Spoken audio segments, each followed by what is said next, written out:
നമസ്കാരം. ഇന്ന് തേങ്ങ അരച്ച നല്ല സൂപ്പർ തക്കാളിക്കറി റെഡിയാക്കാം. ആദ്യം തന്നെ ഒരു വലിയ തക്കാളിയും ഒരു വലിയ ഉള്ളിയും 3 പച്ചമുളകും കുറച്ച് ഇഞ്ചിയും അരിഞ്ഞത് ചട്ടിയിലിട്ട് കൊടുക്കാം.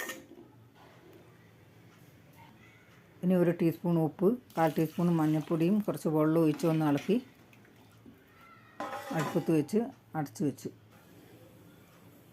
ഒരു ബൗൾ തേങ്ങ ചിരവിയത് മിക്സിൻ്റെ ജാറിലിട്ട് കൊടുക്കാം.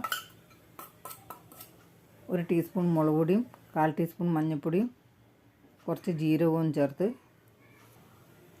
കുറച്ച് വെള്ളം ഒഴിച്ച് നല്ലപോലെ അരച്ചെടുത്ത് ഇനി അടുപ്പ് മാറ്റി കരിവേപ്പില ഇട്ട് കൊടുത്ത് ഒന്ന് ഇളക്കി കൊടുക്കുക.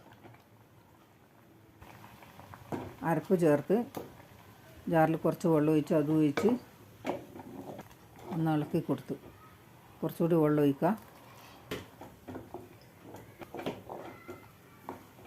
ഇനി ഉപ്പുണ്ടോ നോക്കാം.